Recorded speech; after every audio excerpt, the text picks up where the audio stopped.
ជំរាបសួរចេកទុំសល់ពីទេវតាតាណាឲ្យបងប្អូនកុំចាស់លេស្ដាយអ្នកមកធ្វើនំចេកបុកមកគ្រឿងផ្សំរបស់ខ្ញុំមានចេក2ស្និតឥឡូវខ្ញុំកិនចេកដល់ម៉ត់ហើយមានខ្ទិះដូងហើយក៏មានដូងខ្ចីខ្ញុំកោសរួចហើយម្សៅខ្សាយយើងបន្តិចមកហើយស្ករស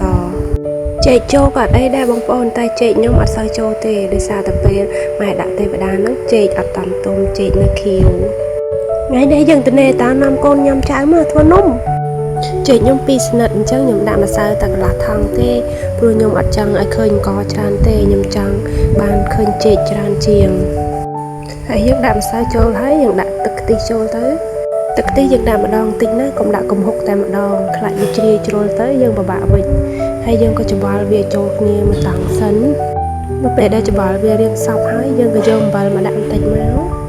ផ្អែមក៏ត្រូវការអំបិលដែរណានឹងហើយយើងដាក់ស្ករលើសកន្លះគីឡូបន្តិចមក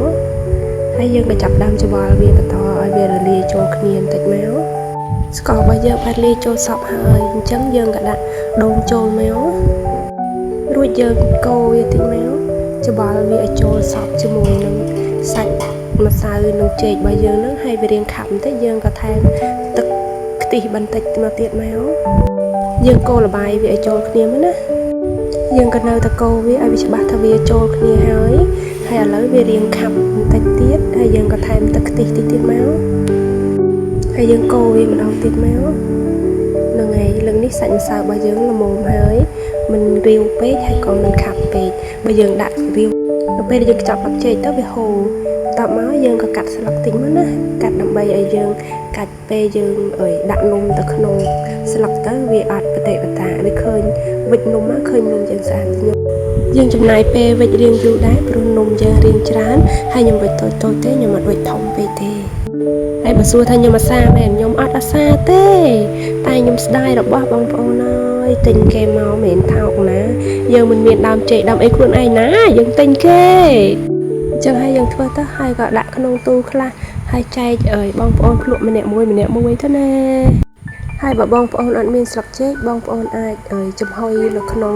ចានឬកថាសមួយរៀងជ្រៅបន្តិចចឹងណាចំហុយក៏បានដែរយើងអត់ចាំបាច់តែដាក់ស្លឹកចេកទេណាអញ្ចឹងទេយើងយកវាធ្វើវិធីមួយទៀតយកវាទៅចៀនក៏បានដែរណាតែបើចៀនបើយើងទុកយូរអត់បានទេអញ្ចឹងបើយើងធ្វើជាចំហុយវិញហើយខ្ចប់នឹងស្លឹកចេកចេះយើងទុកបានយូរជាង 2-3 ថ្ងៃបើយើងយកទៅចៀនបានតែ1ថ្ងៃ2ហ្នឹងខូចហើយយកមកផ្លេតមកវិញបងយកទៅដាក់លើភ្លើងបាត់ហ្នឹងហើយអញ្ចឹងហើយពេលយើងដាក់យកចំហុយហ្នឹងយើងប្រោះទឹកវាសិនណាបានយើងដាក់យើងចំហុយត្រឹម45នាទីហ្នឹងឆ្អិនហើយឥឡូវនំរបស់យើងហ្នឹងជិត40នាទីជាងហើយអញ្ចឹងយើងយកវាមកភ្លក់មួយសិនតើវាឆ្អិននៅឬក៏យើងអាចដាក់វាថែមទឹកភ្លើងតិចទៀតអញ្ចឹងណានេះបងប្អូនបកមកហើយមិនដែរសាច់នំប៉ុណ្ណឹងយើងដាក់អង្ករតិចអញ្ចឹងហើយឃើញចេកច្រើនណាឃើញទេហើយនំយើងឡើងទន់តែម្ដងហ្នឹងហើយនៅពេលដែលខ្ញុំភ្លក់ហើយហ្នឹងខ្ញុំអត់តាន់បានលើកទេខ្ញុំដាក់វាបន្ថែមបន្តិចទៀតហើយឥឡូវវា45នាទីនំរបស់ខ្ញុំបានឆ្អិនហើយថ្ងៃខ្ញុំមកភ្លក់ម្ដងទៀតអូយភ្លក់អត់ឈប់ហ្មងនេះ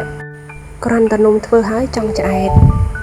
បើយើងដាក់ម្សៅច្រើនណានំរបស់យើងអត់ឃើញទន់ចឹងទេវារៀងរឹងជាងនឹងប៉ុន្តែនៅពេលដែលវាត្រជាក់វារឹងដូចគ្នាក៏ថាវាអត់សូវរឹងដូចដាក់អង្ករច្រើននេះសាច់នំរបស់យើងអូយមានដូងមានអីហើយឆ្ងាញ់យើងលើកពីឡើងសឹងមកដាក់លើកញ្ច្រែងដើម្បីកុំឲ្យខូចទ្រង់ទ្រាយបើយើងដាក់កោលើគ្នាវាក៏ពិតនំវាខូចទ្រង់ទ្រាយនំឥឡូវមិនដែរបងប្អូនហូបបានហើយយើង